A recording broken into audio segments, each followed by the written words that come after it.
Good evening, my friends. Lama Jigme Gyatso of the Buddha Joy Meditation School. Let's take a gander at the 43rd chapter of the Tao Te Ching.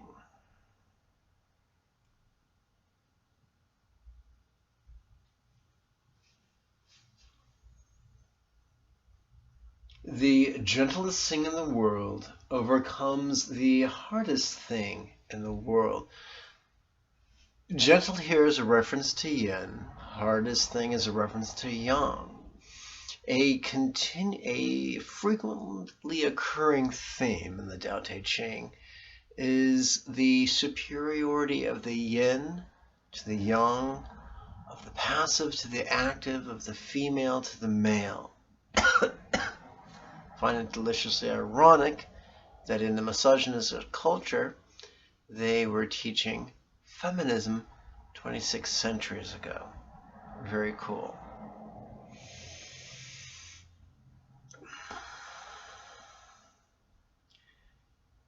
We continue with the next stanza.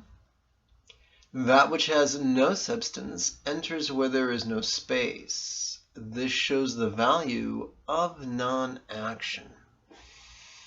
So what we have is the dichotomy. In the yang category over here, we have the attitude that says, I am going to take direct linear action to my goal. And the yin path over here says, no, we're going to flow in a circuitous way. Sometimes it appears that we're moving closer to our goal. Other times it'll appear we're moving further from our goal. Back over here, the yang side, they talk about progressing aggressively towards the goal.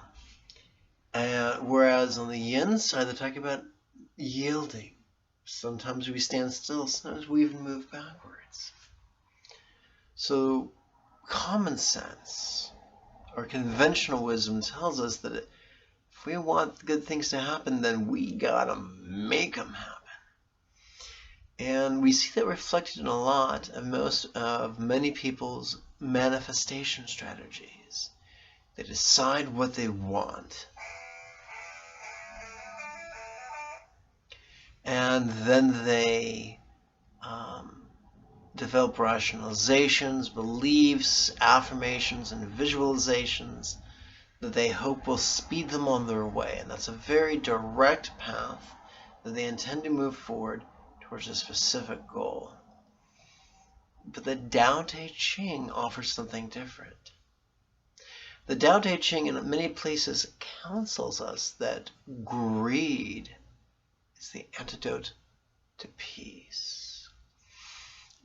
It tells us, or we read in the Tao Te Ching, that as long as we try to reach for things, our heart will never unclench, which is a sobering warning. The Tao Te Ching, the masters of the Tao Te Ching, not only offer us the ability to manifest a profoundly exciting and fulfilling and enriching life, but a peaceful one, a happy one. A happiness that is independent of getting what we want when we want it, for as long as we want it.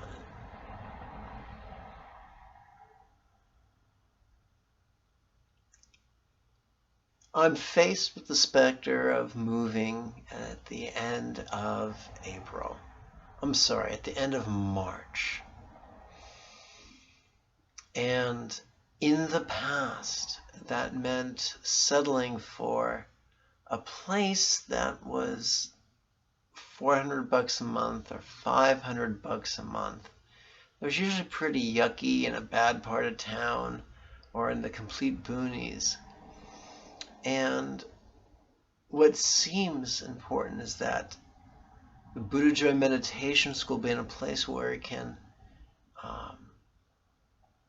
be there be available for folks who want to attend live classes.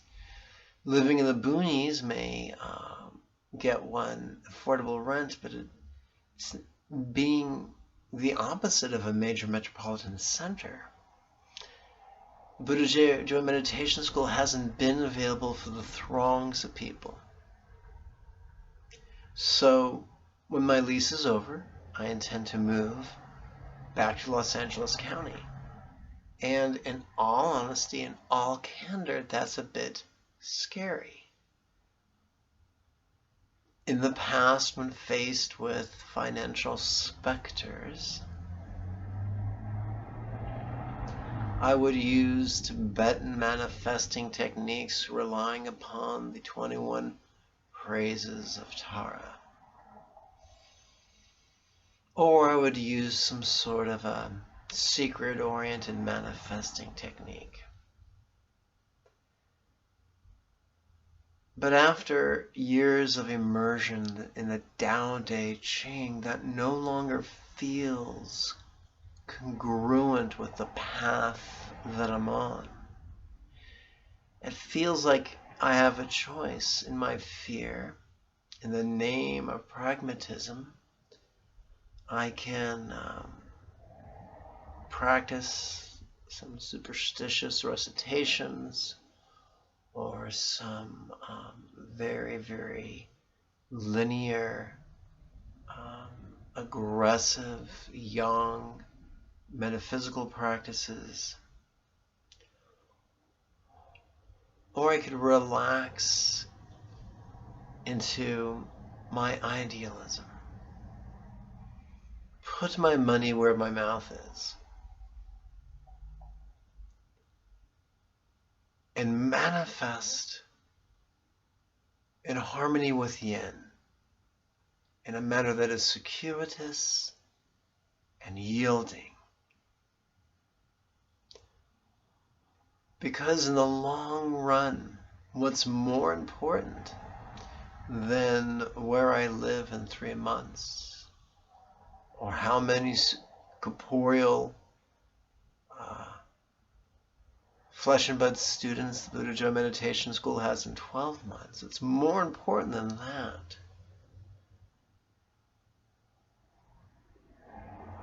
Is how well I have truly mastered, truly habituated the Tao Te Ching's 3 treasures of patience, compassion, and centered, or simplicities, centered spontaneity.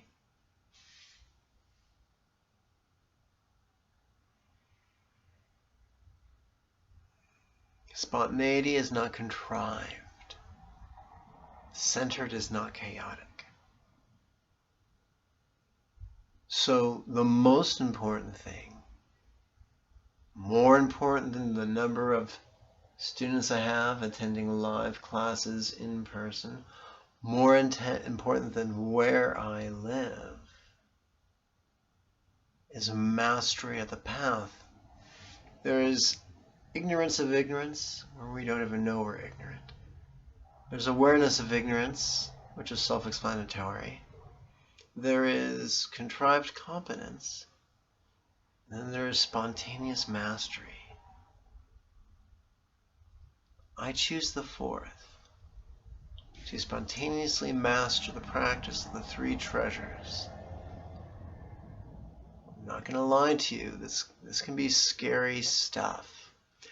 We're living in a day and age where the social safety nets are wearing thin.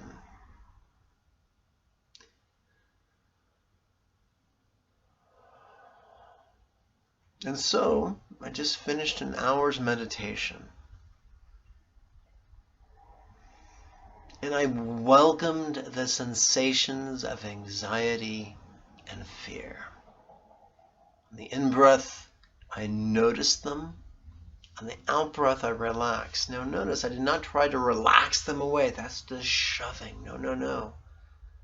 I relaxed everything else that wasn't the sensation of fear. Occasionally, My mind would contrive of potential solutions to anticipated problems. I neither grasp those ideas nor shove them away. I merely notice them and relax. In each of our lives, how many times have we made problems for ourselves simply by trying to contrive a solution or connive a solution? I think it's time for something better. It is difficult in the past to find mentors who were successful in not only living the Tao Te Ching as a contemplative, but as a person who, required shelter, clothing, and food. But I'm happy to say I have found mentors. I have found people who have been able to manifest on the yin path, the circuitous path, the yielding path, the simple path of centered spontaneity. And that excites me, for humanity needs to evolve beyond ruthless, ever-hungry greed. And if I can master this, anyone can master this. I'm very excited about this.